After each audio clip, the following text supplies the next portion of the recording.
모든 개구리들이 파리를 잡아먹는데 유독 한 개구리만 벌을 잡아먹는 겁니다. 그래서 다른 개구리들이 그 묘한 식습관을 가진 그 개구리를 이상하게 여겨서 그에게 물어봅니다. 너는 이 맛있는 파리를 먹지 않고 왜 남들은 거들떠보지도 않는 그 벌을 잡아먹느냐? 그랬더니 그 개구리가 대답합니다. 니들이 톡 쏘는 그 맛을 알아? 우리가 지난주부터 계속해서 예수님, 생명의 떡 대신 예수님을 우리가 함께 나누고 있습니다. 그 생명의 떡을 먹으시는 여러분들은 그 맛을 아십니까? 이 내용과 관련해서 오늘 함께 또 한번 생각을 해보기를 원합니다. 우리가 지난주에 생명의 떡에 대하여서 이야기를 나누었습니다만 오늘 좀 더 그 다음에 나오는 내용들을 가지고 깊게 한번 좀 더 들어가 보기를 원합니다. 그러기 위해서 우리가 좀 차근차근 한번 시작해 보도록 하겠습니다. 35절을 보시면 예수께서 이르시되 나는 생명의 떡이니 내게 오는 자는 결코 줄이지 아니할 터요 나를 믿는 자는 영원히 목마르지 아니하리라. 결코 줄이지 않고 영원히 목마르지 아니하는 이 약속을 누리기 위하여서는 무엇보다 예수님께 나아오는 것이 관건입니다. 그리고 예수님을 믿는 것이 필수적인 요건으로 우리에게 제시되어 있습니다. 자, 그러면 제가 여러분들에게 질문을 먼저 하고 한번 시작해 보도록 하죠. 여러분들은 예수님께 나아오셨습니까? 여러분들은 예수님을 믿으십니까? 네. 가하시면 예하시죠. 네.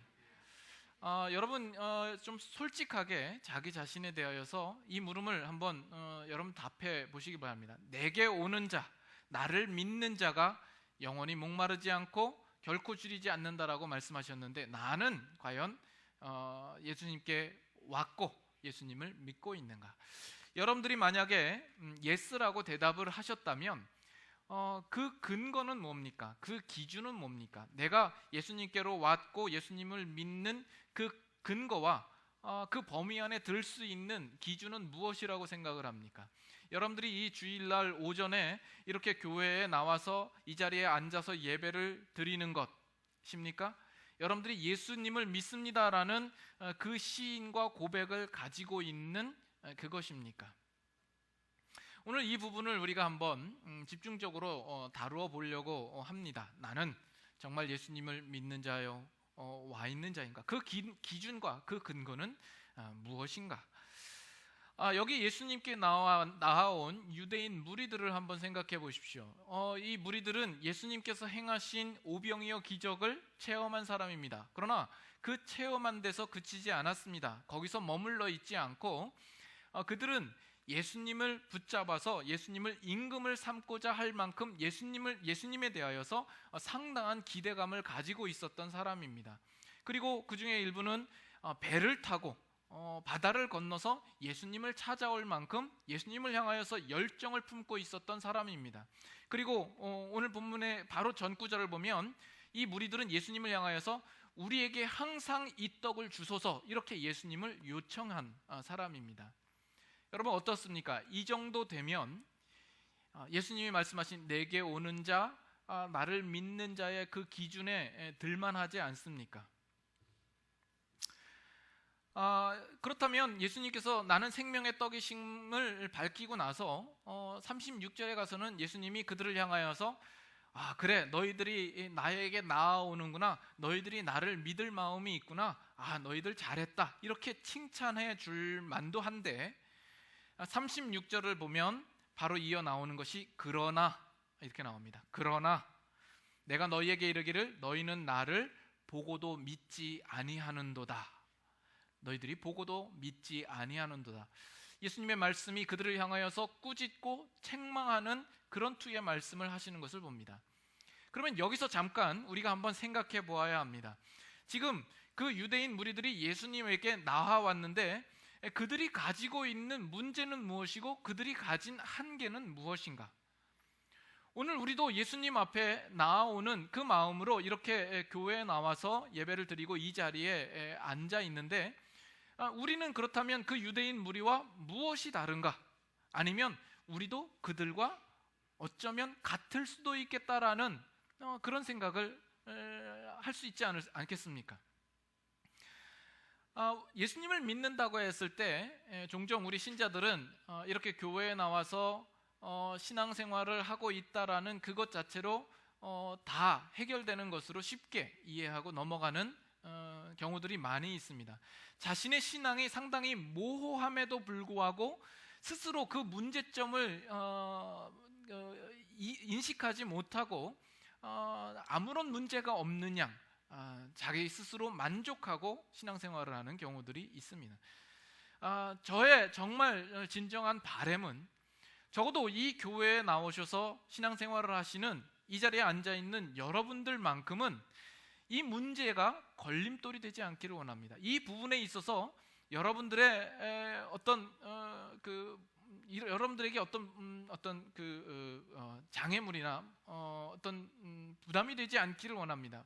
즉 다시 말해서 예수님을 믿는 그 신앙의 문제에 있어서 확고부동한 확신과 그 분명한 근거를 분명히 가지고 신앙생활을 하시는 여러분들이 되실 수 있기를 바라는 겁니다. 그러기 위해서는 오늘 이 시간 여러분과 나누는 이 말씀에 대해서 여러분들은 좀 더 솔직해지셔야 하고 자신에 대하여서 진지하게 한번 돌아보실 수 있어야 합니다. 먼저 예수님께서 이 유대인 무리들에게 말씀하셨던 이 36절 말씀, 너희는 나를 보고도 믿지 아니하는도다 하는 이 말씀을 이 의미가 무엇인가를 먼저 생각해 보아야겠습니다. 앞서 우리가 요한복음 6장을 나누면서 그 전에 했던 설교 가운데 제가 이런 이야기를 드린 적이 있습니다. 예수님께서 오병이어 기적을 행하시고 또 이 유대인들에게 말씀하시는 이 일들은 이것을 통하여서 그들이 예수님을 선택하고 믿도록 하기 위함이 아니다라고 말씀을 드렸습니다. 너희들 믿을래 안 믿을래? 내가 이렇게까지 했는데 너희들 안 믿어? 이런 식으로 예수님께서 접근하시는 것이 아니다라는 겁니다. 이 요한복음 이 자체도 이 요한복음이 우리에게 예수 그리스도에 대한 정보를 우리에게 제공해 줌으로써 우리가 그 예수를 선택하고 받아들이도록 하기 위한 목적으로 이 요한복음이 있는 것이 아닙니다. 우리가 예수 그리스도를 믿고 구원을 얻는 이 문제는 우리의 선택에 대한 문제가 아닙니다. 그것은 이미 앞서서 요한복음 1장에서 이야기할 때 예수님께서 이 땅에 세상의 빛으로 오셨습니다. 그러나 세상에 있는 사람들이 그를 알지 못하였다라고 이야기를 합니다. 그 알지 못한 이유가 무엇입니까? 그 사람들이 예수님을 알지 못하고 선택을 잘못했기 때문이 아니라 성경이 말하고자 하는 바는 너희들은 장님이다라는 겁니다. 너희들은 태어날 때부터 앞을 보지 못하는 자들이다라는 거예요. 우리는 우리 안에 있는 죄로 말미암아서 우리는 선천적으로 장님으로 태어납니다. 그 장님에게 아무리 빛을 비춰준다 할지라도 그 장님은 그 빛을 분별할 수가 없고 분간해낼 수가 없고 색을 알아볼 수가 없는 것이죠. 인간이 스스로 그 눈을 뜰 수도 없습니다. 누군가 와서 그 눈을 뜨게 해주지 않으면 안 되는 겁니다. 에베소서 2장에 보면 우리가 은혜로 구원을 얻었다라는 그 사실을 이야기하면서 2장 1절에 보면 이렇게 얘기를 합니다. 허물과 죄로 죽었던 너희를 살리셨다. 우리는 허물과 죄로 죽었던 자들입니다. 죽은 시체라는 겁니다. 시체가 앞에 놓여 있는데 그 시체에게 예수님께서 오병이어 기적을 베푸시고 더 능력 있는 기적을 베푸시고 그들에게 설득 있는 말을 한다고 해서 그 시체가 반응을 할 수 있느냐라는 겁니다. 생명이 있지 않는 한 반응을 할 수 없는 것이죠. 그렇기 때문에 우리의 구원의 문제는 선택의 문제가 아니라 은혜의 문제일 것입니다. 그 사실은 예수님께서 오늘 말씀하시는 이 본문 가운데서도 분명하게 여러 차례 거듭해서 말씀하시고 있습니다. 한번 37절 한번 보시죠. 그 구절 어떻게 표현되어 있는가 보십시오. 아버지께서 내게 주시는 자는 다 내게로 올 것이요. 우리가 스스로 선택하고 찾아온 자가 아니다라는 겁니다. 아버지께서 주시는 자가 올 것이다 이렇게 이야기를 하죠. 39절에도 보면 나를 보내신 이의 뜻은 내게 주신 자 중에, 하나님께서 주신 자 중에 내가 하나도 잃어버리지 아니하고 마지막 날에 살리는 것이라. 44절 한번 보시죠. 44절에도 보면 나를 보내신 아버지께서 이끌지 아니하시면 아무도 내게 올 수 없으니, 하나님께서 이끌지 아니하시면 누구도 올 수 없다라는 겁니다. 45절에도 보면 하반절에 기록되었은즉 아버지께 듣고 배운 사람마다 내게로 오느니라. 46절에는 오직 하나님에게서 온 자만 아버지를 보았느니라. 그렇기 때문에 예수님께로 나아오는 것, 예수님을 믿는 것, 이것은 우리들의 스스로의 힘과 우리들의 판단과 우리들의 선택으로 올 수 있는 자리가 아니라 하나님의 주관적이고 독단적인 그 은혜가 아니면 우리는 그 자리에 올 수 없게 되는 것입니다. 그렇기 때문에 36절에 예수님께서 그 유대인 무리들을 향해서 너희가 나를 보고도 믿지 아니한다는 이 말은, 너희는 왜 이 모든 것들을 다 보고도 왜 믿지 아니하냐 이렇게 책망하듯이 하시는 말씀이 아니라, 너희들이 보고도 믿지 않는 이유는 보이지 않기 때문이다라는 겁니다. 너희들이 장님으로 있기 때문에 너희들은 나를 보아도 믿지 못하고 있는 것이다라는 것을 우리에게 말씀하시고 있는 겁니다. 그리고 우리가 한 가지 더 생각하자면, 만약에 예수님께서 기적을 베푸시고 예수님께서 말씀을 하심으로써 그 유대인들이 예수님을 믿을 수 있는 것이라면 예수님께서 왜 굳이 나중에 십자가를 지실 필요가 있었겠습니까? 그렇죠? 예수님께서 기적을 베푸시고 말씀을 통하여서 예수 믿는 자들이 나온다면 예수님이 굳이 십자가를 지실 필요가 없지 않습니까? 예수님께서 공생의 기간 동안에 기적을 베푸시고 여러 가지 수단과 방법과 할 수 있는 모든 것들을 동원해서 사람들로 하여금 믿게 하려고 했는데 믿지 않자 예수님이 할 수 없이 나중에 필살기로 십자가에 못 박혀 죽으신 것이 아니지 않습니까? 예수님은 처음부터 이 땅에 오실 때부터 십자가에 죽으시기 위하여서 이 땅에 오신 것입니다.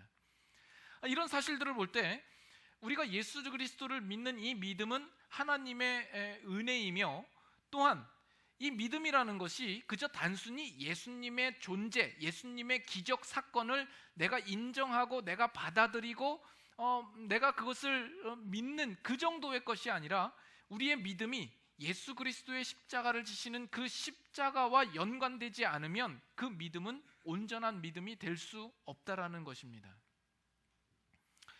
여기까지 이해하시겠습니까? 예. 자, 여기까지 이렇게 해놓고 다시 생명의 떡으로 가봅시다. 이 생명의 떡을 말씀하시는 내용 가운데 이 비밀이 함께 모두 다 포함되어서 나타나 있습니다.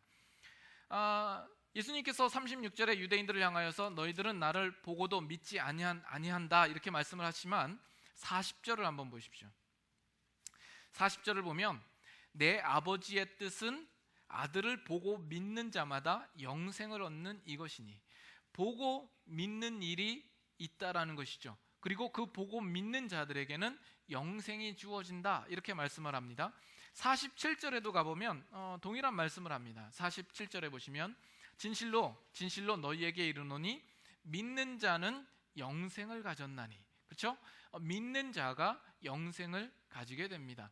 자, 그런데 오늘 아까 읽었던 51절 9절로 가면 이 부분을 어떻게 다르게 표현하고 있는지 한번 보십시오. 51절에 보면 나는 하늘에서 내려온 살아있는 떡이니 사람이 이 떡을 먹으면 영생하리라. 여러분 보세요. 믿으면, 보고 믿으면 영생을 얻는다고 말씀하시고 나서, 그리고 좀 잠시 후에 이 떡을 먹으면 영생하리라 이렇게 말씀을 합니다. 그렇다면 예수님을 믿는 것과 이 떡을 먹는 것과 서로 동일한 관계 속에 있는 것이 맞습니까? 전혀 이해가 안 되십니까? 이래도 반응이 없고 저래도 반응이 없고 보고 믿는 자가 영생을 얻습니다. 그렇죠? 그러면 이 떡을 먹으면 영생을 얻는다 그러면 이 보고 믿는 것과 이 떡을 먹는 것과는 동일한 의미가 되는 것 아니에요? 그렇죠? 여러분들이 답이 없으니까 제가 당황스럽잖아요. 예수님을 믿는 것과 생명의 떡 대신 예수 그리스도를 먹는 것이 동일하며 그럼으로써 주어지는 것이 영생이라 이렇게 말씀하고 있는 것입니다. 그러면 자연적으로 여기서 나오는 질문이 있죠. 생명의 떡이신 예수를 어떻게 먹을 수 있을까? 그리고 예수님을 믿는다라는 것은 무엇일까라는 것이죠. 그런데 고맙게도 또 다행스럽게도 여기 나와 있는 유대인들이 우리를 대표해서 예수님에게 그것을 묻고 있습니다. 52절을 한번 보세요. 그러므로 유대인들이 서로 다투어 이르되 이 사람이 어찌 능히 자기 살을 우리에게 주어 먹게 하겠느냐 이렇게 묻습니다. 그러자 예수님께서 53절부터 58절까지의 말씀을 하시는 것이죠. 53절부터 58절까지 우리 한번 같이 또 한번 교독하겠습니다. 예수님이 어떠한 내용으로 말씀하시는지 여러분 그 내용을 보시면서 함께 같이 교독하겠습니다. 53절부터 제가 읽습니다. 예수께서 이르시되 내가 진실로 진실로 너희에게 이르노니 인자의 살을 먹지 아니하고 인자의 피를 마시지 아니하면 너희 속에 생명이 없느니라. 내 살을 먹고 내 피를 마시는 자는 영생을 가졌고 마지막 날에 내가 그를 다시 살리리니 내 살은 참된 안식이요 내 피는 참된 음료로다. 내 살을 먹고 내 피를 마시는 자는 내 안에 거하고 나도 그의 안에 거하나니 살아계신 아버지께서 나를 보내심에 내가 아버지로 말미암아 사는 것 같이 나를 먹는 그 사람도 나로 말미암아 살리라. 이것은 하늘에서 내려온 떡이니 조상들이 먹고도 죽은 그것과 같지 아니하여 이 떡을 먹는 자는 영원히 살리라. 여기서도 예수님이 같은 말씀을 하시죠. 인자의 살을 먹지 않고 인자의 피를 마시지 않으면 그 안에 생명이 없다 말씀합니다. 내 살을 먹고 내 피를 먹는 자가 영생을 얻겠다라고 말씀을 하고 있는 겁니다. 이 떡을 먹는 자가 영원히 살리라 말씀합니다. 예수님께서 하시는 이 말씀은 뭐에 대한 말씀을 지금 하시고 있는 거예요? 예수님께서 장차 십자가에 못 박혀 자기의 살을 찢으시고 거기서 흘리실 예수 그리스도의 피와 그 구속 사역을 두고 하시는 말씀인 거죠. 이것은 예수님께서 십자가에 달리시기 바로 그 전날 밤 제자들과 함께 모여서 마지막 만찬을 나누실 때에 예수님께서 그 제자들에게 떡과 잔을 돌리시면서 내 살이고 내 피니까 먹고 마시라라고 말씀하신 그 내용 속에서 더 분명하게 드러나는 것이죠. 지금 말씀하시는 이 말씀은 예수 그리스도 십자가의 그 구속 사건을 두고 하시는 말씀인 것입니다. 즉 결국 예수 그리스도의 이 십자가에 관계되지 않고는 우리는 누구도 예수님의 그 생명의 떡을 먹었다라고 말할 수 없으며 예수님을 믿었다라고도 말할 수 없고 예수님께 나아왔다라고도 말할 수 없게 되는 것입니다. 여러분들이 예수님을 믿었다라고 말씀을 하신다면 예수 그리스도의 이 십자가가 여러분 밖에 세워져 있는 어떤 기독교의 어떤 상징, 어떤 사건, 여러분들이 사실인 어떤 지식으로나 인정으로 받아들일 만한 그것으로 충분하지 않습니다. 예수 그리스도의 십자가가 그저 객관적인 사실이 아니고 우리에게 구원을 주기 위한 어떤 비결이나 방법으로서만 우리에게 주어진 것이 아닌 겁니다. 지난주에 말씀드렸듯이 우리는 예수 그리스도의 생명의 떡을 받습니다. 그러면 그 생명의 떡을 먹은 자는 우리 안에서 예수 그리스도의 살이 우리의 살이 되고 예수 그리스도의 피가 우리의 피가 되어서 예수 그리스도와 신비적인 연합관계로 들어오는 것을 두고 이야기를 합니다. 예수 그리스도의 십자가를 아는 자는 그 십자가가 더 이상 우리 밖에 객관적인 사건이 아닙니다. 예수님께서 나를 위해서 십자가에 못 박히셨더라. 그래 나도 인정해, 나는 그걸 믿어 정도가 아니다라는 겁니다. 여러분들은 그 십자가가 경험되어져야 하는 거예요. 여러분 밖에서 일어난 사건이 아니라 여러분 안에서 일어난 사건이어야 되는 겁니다. 그래서 지난번 고난 주간에 여러분과 함께 나누었던 말씀 중에 그런 말씀을 여러분 기억하실 겁니다. 여러분들이 예수님을 믿으셨다 그러면 십자가를 통과하지 않으시면 안 됩니다. 십자가를 관통하셔야 됩니다. 여러분들이 십자가 앞에 섰을 때에 그 십자가 앞에서 나의 죄성이 얼마나 큰가 하는 것을 인식하고 거기서 절망하고 그 십자가에 내가 달려야 할 그 자리에 그 두려움을 가져야 됩니다. 그러나 그 십자가에서 예수 그리스도를 보게 되고 그 예수 그리스도가 누구신가? 예수 그리스도가 이 땅에 왜 오셨는가? 나랑 어떤 관계가 있는가? 예수님께서 십자가에 죽으심으로 내가 그와 함께 죽는 그 자리에 여러분들이 동참하게 되는 것입니다. 예수 그리스도의 십자가와 그 부활 사건이 여러분 안에 들어와서 내가 예수 그리스도와 함께 죽고 그 안에서 새 생명을 얻은 자로서 새롭게 태어나는 것입니다. 그것이 거듭난 자요, 오늘 본문으로 따지면 예수 그리스도 그 생명의 떡을 먹은 자요, 예수님을 믿는 자요, 예수님 앞에 나아오는 자가 되는 것입니다. 그래서 예수님을 믿는 자는, 신자는 그 존재의 이중성을 띠고 있습니다. 그 전에는 나라는 존재는 그냥 나였어요. 나는 나예요. 그게 전부였어요. 그러나 예수 그리스도를 믿고 난 다음에는 그렇다고 해서 내가 아닌 건 아닌데, 나라는 존재는 이제는 예수 그리스도의 생명이 들어와서 그와 연합되어서 전혀 다른 나가 되는 것입니다. 이것이 예수 그리스도를 믿는 자의 존재성입니다. 다시 한번 정리를 하죠. 지금 예수님 앞에 나와 있는 유대인들이 예수님을 열정을 가지고 기대하는 마음을 가지고 예수님을 찾아와서 그 예수님과 대면하고 그 앞에 있으면서 우리에게 그 떡을 주소서 말하고 있습니다. 그런데 예수님은 그들을 향해서 너희는 보고도 믿지 않는다라고 이야기를 합니다. 예수님과 이 무리들과 남남의 관계입니다. 왜 그렇습니까? 그들 사이에, 그 유대인들 사이에 십자가가 개입될 여지가 전혀 없기 때문에 그렇습니다. 그 예수 그리스도가 십자가를 지셔야 한다는 사실을 유대인들은 알지 못하고 있는 겁니다. 그 십자가를 이해할 리 만무한 것이죠.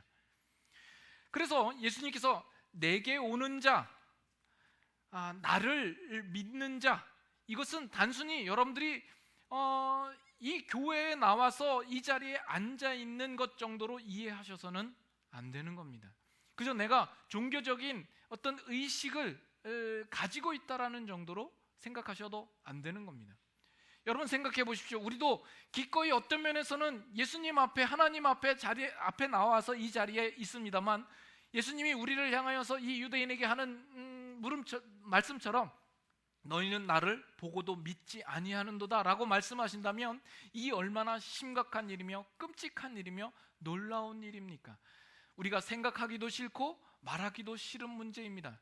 그러나 이 문제만큼은 우리의 영생이 달려있는 문제이기 때문에 우리는 다시 한번 우리 스스로를 한번 진지하게 돌아보아야 합니다.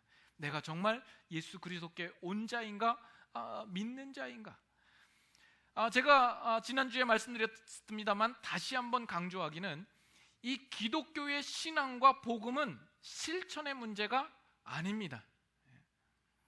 우리가 교회에 나와서 교회에 출석하고 있는 이 정도의 문제가 아닙니다. 내가 어떤 종교적인 행위를 하고 봉사를 하는 그 정도의 문제가 아닙니다.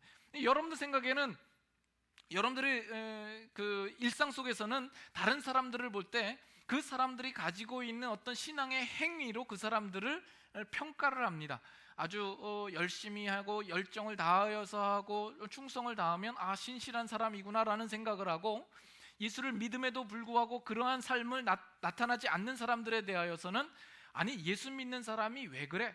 장로님인데 왜 그래? 권사님인데 왜 그래? 제자반을 마쳤다면서 왜 저 모양 저 꼴이야? 라고 생각을 하죠. 물론 예수님을 믿었다면 그 믿는 자로서 나타나야 할 분명한 반응과 결과들이 있어야 되는 것은 분명합니다. 그러나 그러한 것들을 보기 전에 여러분 자신을 다시 한번 엄밀하게 돌아보셔야 합니다. 여러분 혹시 여러분 마음 가운데 다른 사람들이 가지지 못하는 실천을 내가 하나 더 가지고 있다라는 것으로 여러분 자신의 신앙에 대하여서 좀 안심하는 마음을 가지고 있는 것은 아닙니까? 다른 사람이 하는 그 실수를 나는 하지 않고 있다라는 것으로 여러분들의 신앙이 그들보다 더 낫다라는 생각을 가지고 있지 않습니까? 그러나 실천의 문제는 그 사람이 십자가를 거치지 않고서도 얼마든지 그런 척할 수 있는 문제인 겁니다. 예수님께서 내게 오는 자는 했을 때 그 온다라는 것은 예수님께서 지신 그 십자가의 자리까지 오지 않으면 안 되는 겁니다. 그 십자가로 나아가서 그 십자가를 알고 그 십자가를 경험하고 그 십자가가 내 사건이 되어서 거기서 우리는 예수 그리스도를 온전히 믿게 되는 것입니다. 예수 그리스도 생명의 떡을 우리는 먹게 되는 것입니다. 예수님께서 약속하신 이 말씀을 다시 한번 보세요. 6장 35절을 보면 내게 오는 자는 결코 줄이지 아니할 터이요 나를 믿는 자는 영원히 목마르지 않는다, 이렇게 이야기를 합니다. 결코 줄이지 않고 영원히 목마르지 않는 이 의미를 여러분 아십니까? 이 부분을 실제적으로 여러분의 삶 속에서 깨닫고 경험하시고 있습니까?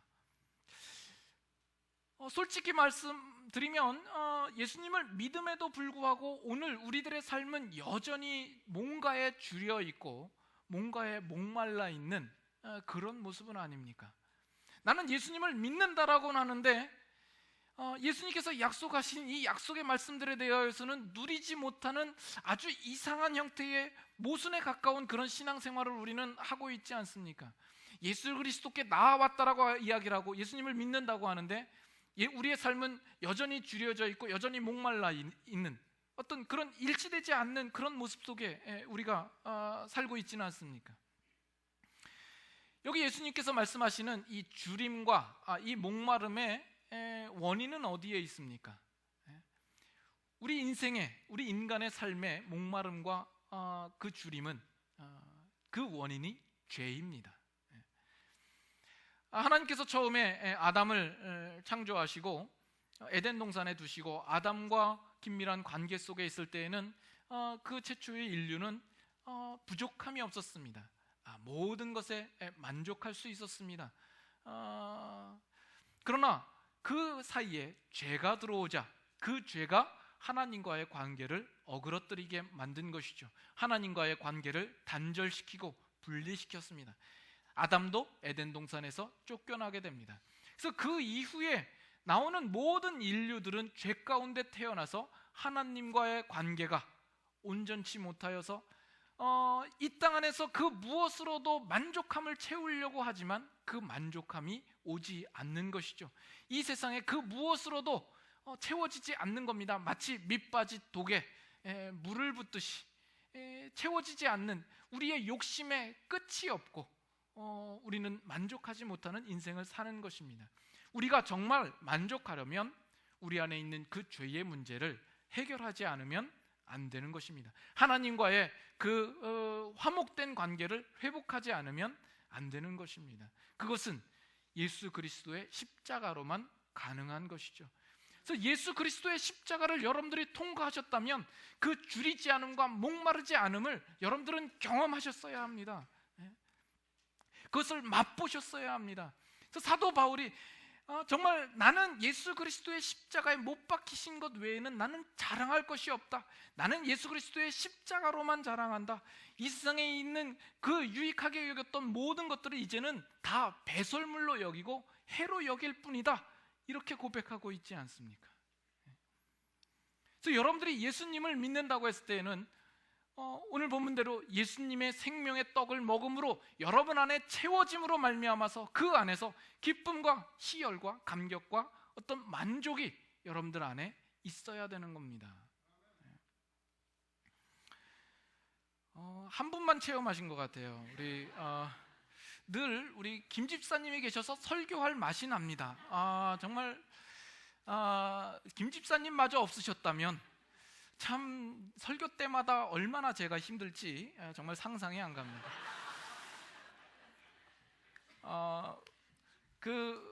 목사님들이 이렇게 회를 좋아하시는데 회는 안 가리고 이 회 저 회 맛있게 아주 정말 다 좋아하시는데 당회라면 치를 떨고 싫어합니다.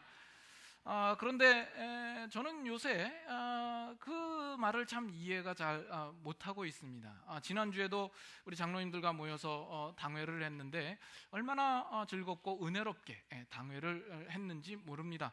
그래서 지난주 당회의 주요 안건은 이런 것이었습니다. 50견에는 어떤 약이 좋더라. 그리고 이번에 브라질 월드컵을 우리가 어떻게 재미있게 관전할까? 그리고 맛집은 어느 맛집이 좋은가? LA에 있는 할매집이 맛있더라. 그 옆에 엄마집도 생겼는데 거기도 맛있더라.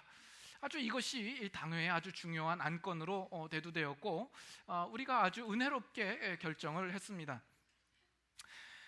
여러분, 이것이 정말 우리 장로님들과 우리 당회원들이 얼마나 이렇게 성령 안에서 하나 되었다라는 증거요, 또 우리 교회가 평안하다라는 증거입니다. 제가 한국에 있을 때, 그 강도사로 있을 때, 그 교회는 당회를 하면 그 당회실에서 들려오는 그 고성과 알 수 없는 욕짓거리들이 많이 들려오곤 했거든요. 그래서 당회는 저런가 보다라고 생각을 했는데 전혀 저는 그것을 지금 이해를 못하고 있습니다. 그 교회는 늘 교회도 시끄러웠어요. 오늘 우리 교회는 참 감사하고 참 하나님께 큰 은혜를 입고 있는 교회라, 행복한 교회라 이렇게 생각이 됩니다.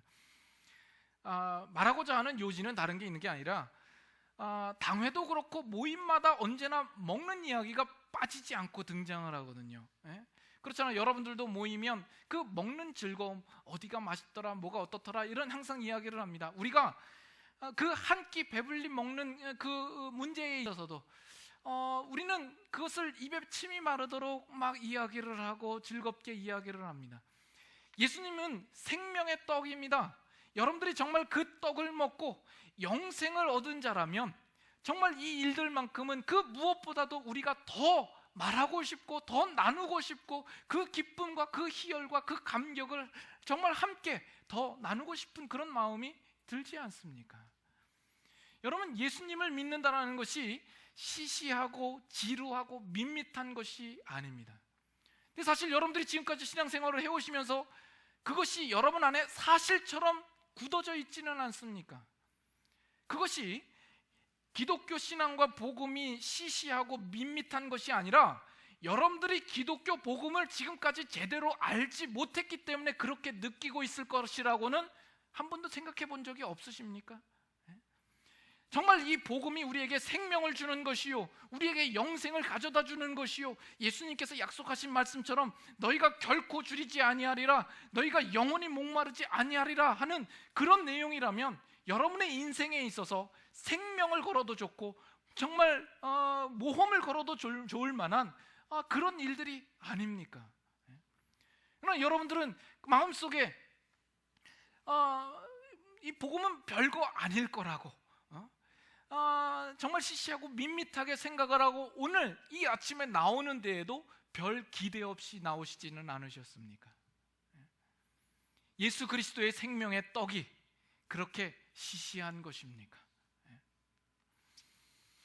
요한계시록 7장 가보겠습니다. 요한계시록 7장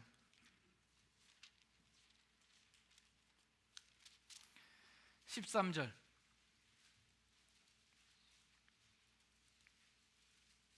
요한계시록 7장 13절부터 17절까지 한번 같이 교독하도록 하겠습니다. 요한계시록 7장 13절부터입니다.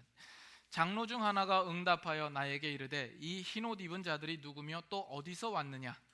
내가 말하기를 내 주여 당신이 아시나이다 하니 그가 나에게 이르되 이는 큰 환난에서 나오는 자들인데 어린 양의 피에 그 옷을 씻어 희게 하였느니라. 그러므로 그들이 하나님의 보좌 앞에 있고 또 그의 성전에서 밤낮 하나님을 섬김에 보좌에 앉으신 이가 그들 위에 장막을 치시리니 그들이 다시는 줄이지도 아니하며 목마르지도 아니하고 해나 아무 뜨거운 기운에 상하지도 아니하리니 이는 보좌 가운데에 계신 어린 양이 그들의 목자가 되사, 다 같이 읽습니다. 생명수 샘으로 인도하시고 하나님께서 그들의 눈에서 모든 눈물을 씻어 주실 것임이라. 장로들이 묻습니다. 이 흰 옷 입은 자들이 누구냐 했더니 환난 가운데 나오는 자들인데 어린 양의 피에 그 옷을 씻어 희게 된 자들이라 이야기를 합니다. 예수 그리스도의 십자가의 피로 정결케 되고 씻음을 받은 자들입니다. 그들에게 저 하늘나라에서 주어질 보상이 뭡니까? 16절에 보면 그들이 다시는 줄이지도 아니하며 목마르지도 아니할 것을 이야기를 합니다. 궁극적으로 우리는 정말 하나님 앞에 나중에 나아가면 우리는 영원히 그 삶을 살 겁니다. 그러나 그것이 미래에만 주어진 것이 아니라 여러분들이 예수 그리스도를 믿고 정말 십자가를 경험한 분이라면, 십자가를 통과한 분이라면 정말 예수님의 이 말씀이 10분 이해가 되고 이 말씀을 우리는 이 땅 가운데에서도 얼마든지 맛볼 수 있고 경험할 수 있도록 우리에게 주어진 것입니다. 예수 생명의 떡을 먹으셨습니까? 예수님께 오셨습니까? 또 예수님을 믿으십니까? 바라기는 예수님의 십자가의 사건이 여러분의 사건이 되어서 예수 그리스도와 연합한 자가 되시기를 바라고, 그 안에 주어지는 생명으로 말미암아 여러분의 신앙인의 신자의 삶이 더욱더 풍성하고 만족과 기쁨이 넘치는 여러분들의 인생이 되실 수 있기를 바랍니다. 기도하겠습니다.